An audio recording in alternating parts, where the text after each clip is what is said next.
برامیر شاہ لا فتح شاہ انما شاہ ذوالفقار باواز بلند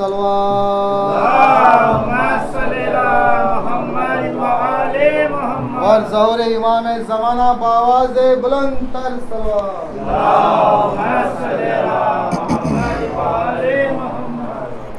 فاتحہ.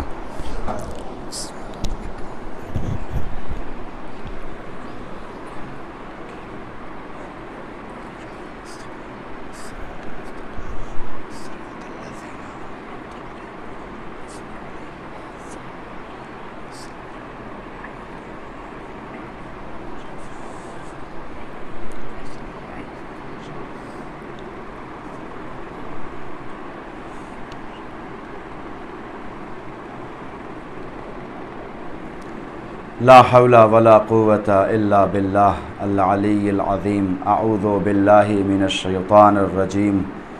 بسم اللہ الرحمن الرحیم. الحمد للہ رب العالمین بارئ الخلائق اجمعین باعث الانبیاء والمرسلین والصلاة والسلام والتحیۃ والاکرام علی البشیر النذیر السراج المنیر سیدنا ونبینا وشفیعنا انشاء اللہ ابو القاسم محمد.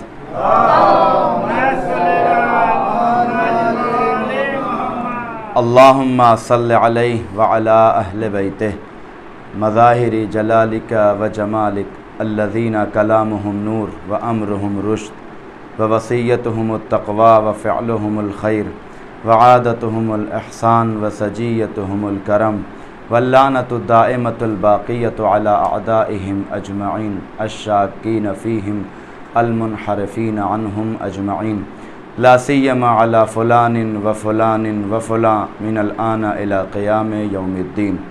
رب اشرح لی صدری ویسر لی امری واحلل عقدۃ من لسانی یفقہوا قولی.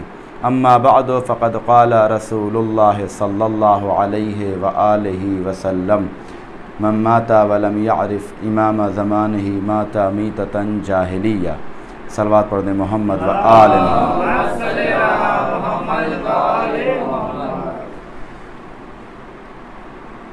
ماہ شعبان کی جو آج آخری تاریخ تھی تمام ہو گئی. کل سے پہلی رمضان ہے اور ماہ مبارک رمضان برکتوں کا مہینہ ہے اور اللہ کی طرف سے واقعاً یہ ہمارے لیے تحفہ ہے، اس لیے کہ ماہ رمضان مغفرت کا مہینہ ہے.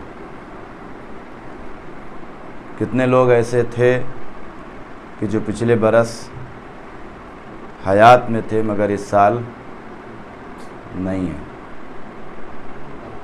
تو سب سے پہلے تو خداوند عالم کا لاکھ لاکھ شکر ہے کہ اس نے ہم کو یہ موقع فراہم کیا کہ ہم دوبارہ ماہ مبارک رمضان اس سال کا ہمارے لیے نصیب ہوا. اور بعض روایتیں کہتی ہیں کہ اگر انسان شب قدر میں جو اس ماہ مبارک رمضان میں نہ بخشا گیا تو پھر پورے سال بخشے جانے کی گنجائش نہیں ہے. لیکن یہ جو ماہ مبارک رمضان کہ جس کے لیے قرآن نے کہا کہ کتب علیکم الصیام کما کتب علی الذین من قبلکم، کہ تم سے پہلے والے لوگوں پہ بھی فرض کیا گیا ہے، فقط آپ کے اوپر واجب نہیں ہے. کیوں؟ لعلکم تتقون، تاکہ تم متقی بن جاؤ. خداوند عالم نے خود کہا کہ الصوم لی، روزہ میرے لیے اور اس کی جزا میں دوں گا. آپ جتنے بھی اعمال کو اٹھا کر کے دیکھیں کہ کہیں نہ کہیں اس میں ریا کا امکان پایا جاتا ہے، لیکن روزہ اب آپ تنہائی میں جا کے اگر پانی پی لیں تو کون دیکھنے والا ہے؟ یعنی دو حال سے خارج نہیں ہے، یا آدمی روزہ ہے یا نہیں ہے۔ تو اگر ہے تو ہے، بقیہ اعمال میں ممکن ہے کہ کہیں نہ کہیں تھوڑا سا غیر خدا کوئی شامل ہو جائے، مگر روزہ ایسی چیز ہے کہ جس میں خدا کے علاوہ کوئی شامل نہیں ہو سکتا۔ آپ تنہائی میں جائیں، کمرے میں پانی پی لیں، کون دیکھنے والا؟ اس لیے خدا بند عالم کہ اگر واقعاً تم روزہ رکھو تو متقی بن جاؤ گے۔ اور یہ جیسا کہ میں نے عرض کیا، کوئی گارنٹی نہیں ہے کہ اگلے برس پھر رہیں گے، لہذا ہر سال کے رمضان کو ہم کو آخری سمجھنا چاہیے اور اس سے غنیمت جانے۔ تو چونکہ پورے ایک مہینے کا ساتھ ہے تو بات تو آئے گی ہی، مگر چونکہ شعبان کا یہ آخری دن تھا اور اس لیے ہم نے وہ حدیث لی کہ امام زمان عجل اللہ تعالی فرجہ الشریف، یہ 2-3 منٹ ہم نے اس لیے بیان کر دیا کہ چونکہ شب لگ گئی ہے تھوڑا سا بیان ہو جائے، باقی رمضان کا تو اب چلتا ہی رہے گا، اسی کے لیے تو آئے ہی ہیں۔ امام زمان علیہ السلام کے پیغمبر فرماتے ہیں کہ اگر کوئی مر جائے اور اپنے زمانے کے امام کو نہ پہچانے تو اس کی موت جاہلیت کی موت ہے۔ لیکن مسئلہ محبت اور مودت تک نہیں ہے، مسئلہ اس کے آگے کا ہے کہ ہم جو ہے معرفت بھی حاصل کریں۔ اگر ان شارٹ کہا جائے تو بس یہ کہ ہم کو اتنا پتہ ہونا چاہیے کہ ہماری گردن پر ان کا حق ہے کیا۔ یہ ہم کو اگر ایک جملے میں کہا جائے کہ امام زمان کا ہماری گردن پر کیا حق ہے، وہ ہم سے کیا چاہتے ہیں، یہ ہم کو جو ہے وہ پتہ ہونا چاہیے۔ اور آپ واقعاً غور کریں، امام زمان علیہ السلام خود ان کا وجود ہمارے لیے برکت ہے۔ جو آپ سے کہتے ہیں کہ غیبت میں ہیں اور کیا ہے، وہ خود ان کا وجود برکت ہے۔ اور یہ جو سارے مسئلے پیش آتے ہیں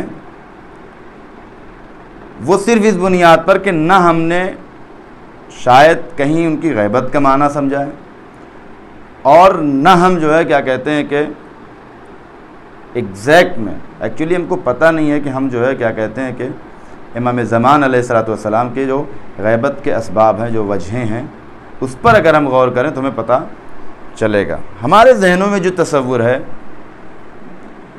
ایک صلوات پڑھ دیں محمد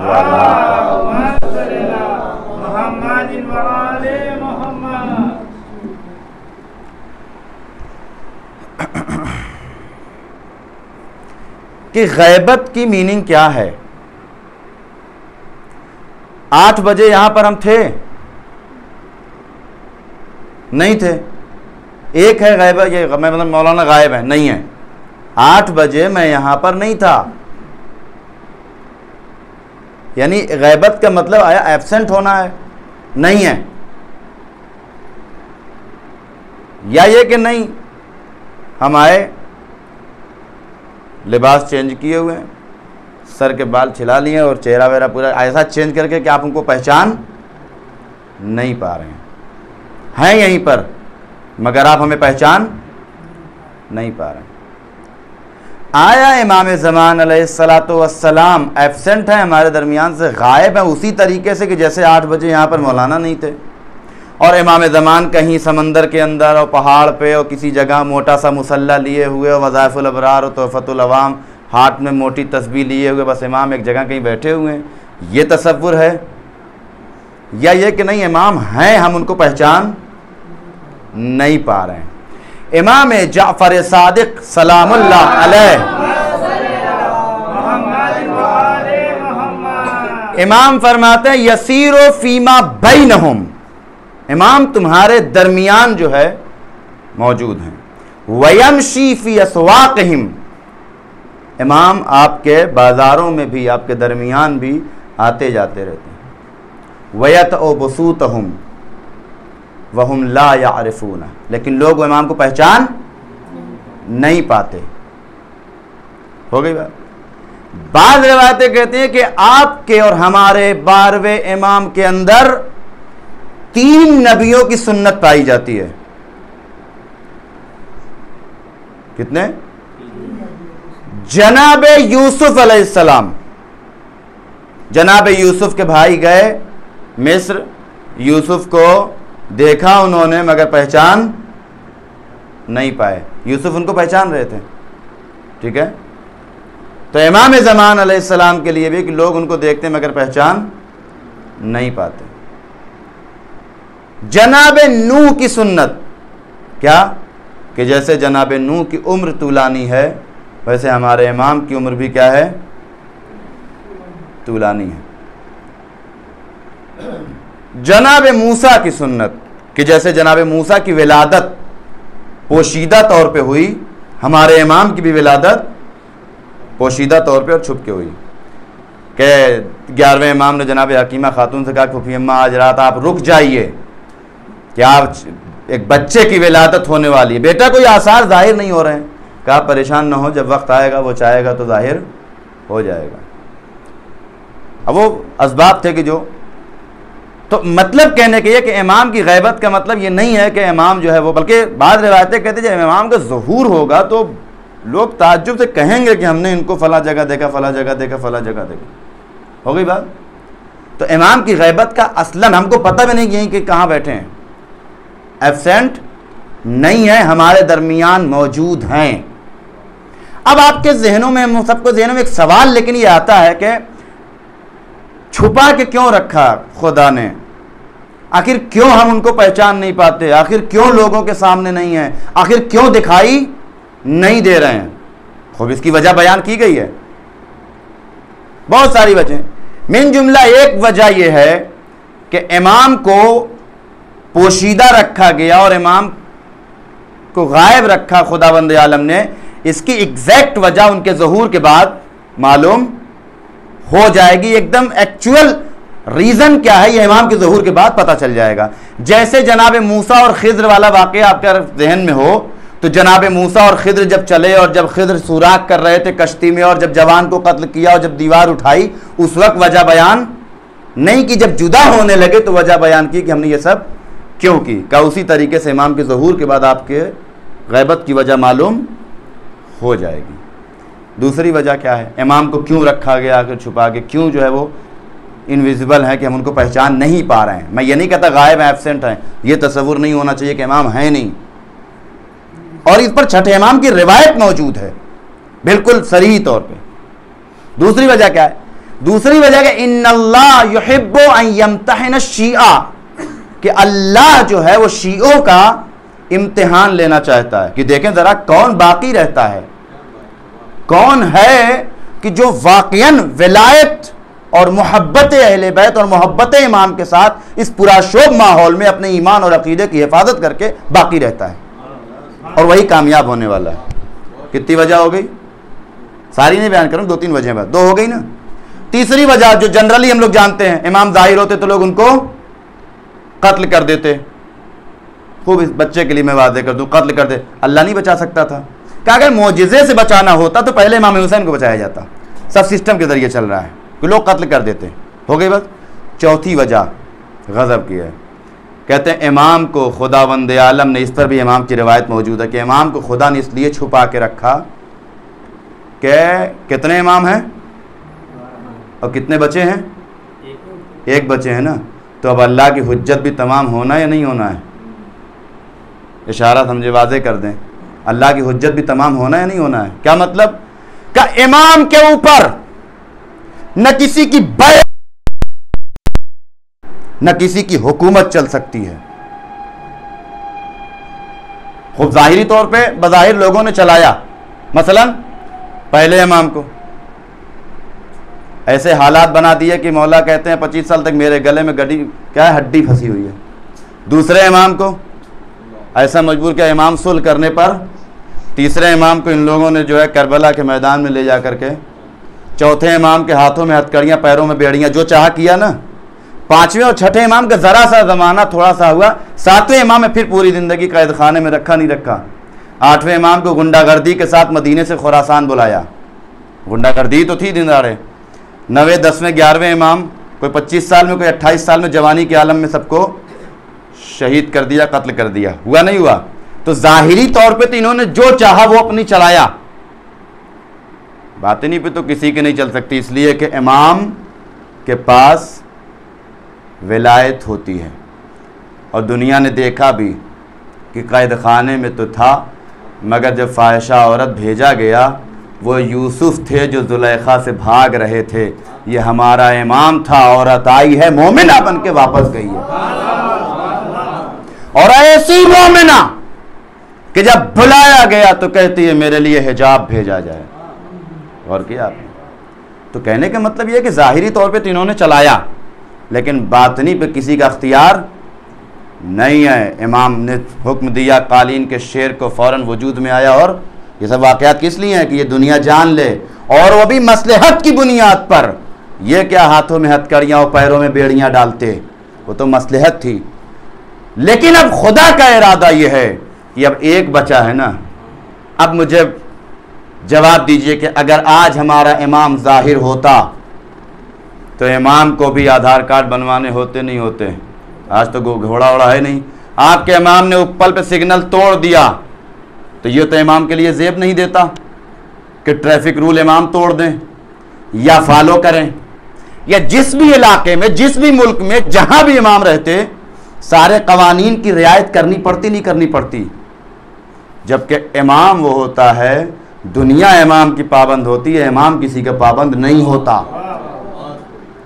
اب امام کی روایت ہے کہ ان القائم منا، ہمارا قائم اذا قام، جب ظہور کرے گا، لم یکن لأحد فی عنقہ بیعہ، تو ان کی گردن پر اب کسی کی بیعت نہیں ہوگی۔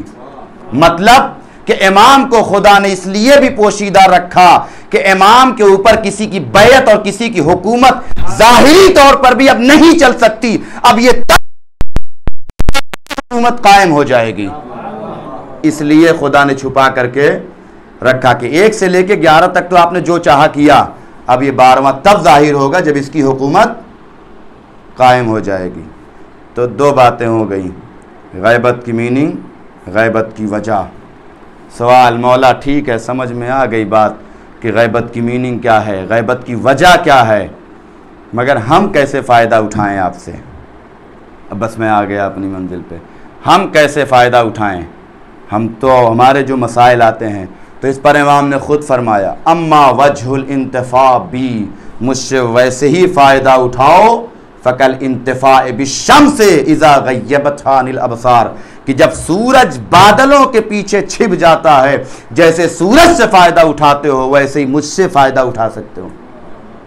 خوب اگر آپ سورج کے فوائد پہ جا کے غور کریں تو پتہ چلے گا کہ امام نے اپنے آپ کو سورج سے تشبیہ کیوں دی، کہ سورج کا فائدہ فقط روشنی دینا نہیں ہے، بلکہ سورج کا وجود بھی اس زمین کے لیے ضروری ہے، ویسے ہی امام کا وجود بھی اس دنیا کی بقا کے لیے ضروری ہے کہ لولا الحجہ لساقت الارض باہلہا۔ اور سورج کا ایک فائدہ، سورج یہ نہیں دیکھتا یہ دوست ہے یا دشمن ہے، دھوپ سب کو ملتی ہے، سورج سے فائدہ سب اٹھاتے ہیں۔ ہے کوئی کمرے میں بیٹھ کے آپ کو وٹامن ڈی نہیں ملے گی، اگر آپ کو سورج سے فائدہ لینا ہے تو کم سے کم سورج کے سامنے پیٹھ کھول کے بیٹھنا ہوگا، مطلب جو جتنا رابطے میں ہوگا وہ اتنا فائدہ اٹھائے گا۔ تو یہ مت کہیے کہ امام ہم کیا کریں، جو جتنا امام سے رابطے میں ہوگا وہ اتنا امام سے فائدہ اٹھا سکتا ہے۔ امام کی مثال کیا ہے؟ جیسے سورج سے فائدہ اٹھایا جاتا ہے ویسے ہی ہم امام سے فائدہ حاصل کر سکتے ہیں۔ غیبت کی میننگ یہ نہیں ہے کہ امام ظاہر نہیں ہے۔ تو خوب امام سے رابطہ کیسے ہوگا؟ امام سے رابطہ، آ گئی بات نا بس اپنی منزل پہ، کہ امام کا رابطہ، بس ایک جملہ، امام ہم سے رابطہ کریں گے یا ہم امام سے رابطہ کریں؟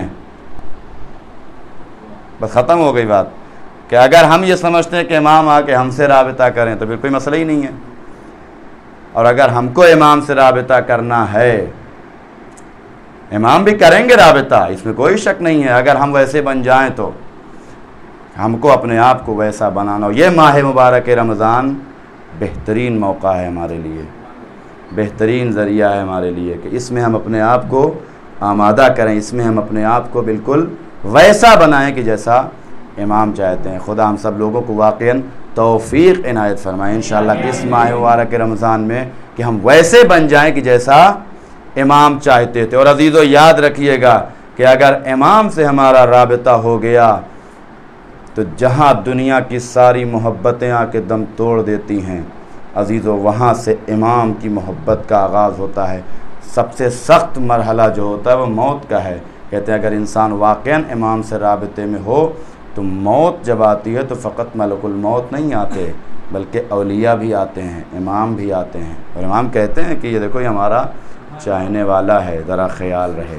لیکن یہ کب کہیں گے؟ جب ہم ویسے بن جائیں۔ اور اسی پیغام کو دینے کے لیے تو امام حسین نے بھی اقدام کیا تھا کربلا کے میدان میں عزیزو، معمولی قربانیاں نہیں تھیں۔ روایت کہتی ہے کہ انسان ساری مصیبتیں برداشت کر سکتا ہے، اس میں سب لوگ اپنے دل پہ ہاتھ رکھ کے دیکھیں، ہر مصیبت ہر مصائب برداشت کر سکتا ہے، کبھی بھی ناموس پہ کوئی بات آتی ہے تو انسان برداشت نہیں کر پاتا، جب عورتوں پہ کوئی بات آتی ہے تو انسان کمزور پڑ جاتا ہے۔ دنیا کی تاریخی حقیقت اگر دیکھے کہ اگر کوئی انسان کہیں مجبور نہ ہو، مگر جب عورتوں پہ بات آتی ہے، مگر ہمارا اور آپ کا امام عزیز و ساری قربانیوں کے ساتھ ساتھ زینب و کلثوم کے سروں سے ردائیں بھی اتاری گئیں، معمولی مصائب نہیں ہے۔ کہاں زینب، کہاں شام و کوفہ کا بازار۔ روایات کہتی ہے کہ علی کی جب ظاہری حکومت آئی ہے کوفے میں تو اہل حرم کو کوفے کے باہر روک دیا گیا، رات کی تاریکی میں یہ قافلہ داخل کیا گیا۔ عزیزو تین پردے میں آنے والی زینب خود پردے میں محمل کے اندر، رات کی تاریکی نہیں معلوم تھا جو زینب اتنے اہتمام کے ساتھ کوفے میں آ رہی ہیں، ایک دن کے اجالے میں لائی جائیں گی، منادی ندا دے گا ہاذہی زینب ہاذہی ام کلثوم، یہ زینب ہیں، یہ نبی کی نواسیاں ہیں، انہیں دیکھ لو، انہیں پہچان لو۔ عزادارو روایات کہتی ہے کہ دربار کے باہر یہ قافلہ لا کے روک دیا گیا، کیا ہوا کا دربار سجایا جا رہا ہے، زینب کا دل تڑپ گیا، اے عورتوں میں بد دعا کرتی ہوں تم آمین کہنا۔ ہاتھوں کو اٹھایا، نوکے نیزہ پہ حسین کے سر پہ نگاہ پڑ گئی، آنکھوں سے آنسو جاری ہیں، شاید امام کہہ رہے ہو اے بہن زینب ارے کھلے سر دربار میں چلی جاؤ۔ عزادارو میرے پاس الفاظ نہیں ہے کہ اب زینب پہ کیا گزری، اتنا سمجھ لیجئے کہ بال سفید ہونے میں برسوں لگ جاتے ہیں، مگر زینب پہ کتنا غم پڑا کہ زینب کے بال سفید ہو گئے۔ عورت کو کوئی پہچانے نہ پہچانے، شوہر ضرور پہچانتا ہے۔ جب مدینے واپس آئی ہیں عبداللہ تڑپ کے کہے اے بی بی ارے کہیں اور جا کے گریا کر لو، زینب تڑپ گئی، عبداللہ ارے تم نے نہ پہچانا میں زینب ہوں، لٹ کے مدینے واپس۔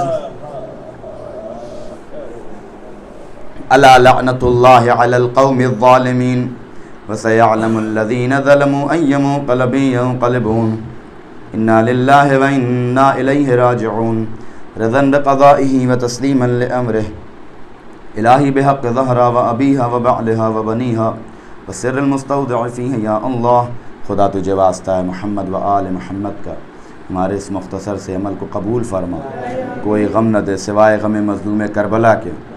حاضرین کے اور جہاں جہاں بشیان حیدر کرار ہیں سب کی جان مال عزت و آبرو عقیدے کی حفاظت فرما، حالت احتضار میں سکرات الموت کے وقت ہمارے ایمان اور عقیدے کی حفاظت فرما، اس وقت شیطانی وسوسوں سے محفوظ فرما، آخرت میں شفاعت اہل بیت نصیب فرما، امام کے ظہور میں تعجیل فرما، ان کے غلاموں میں شمار فرما۔ ربنا تقبل منی انکا انت السمیع العلیم۔ ماتم حسین۔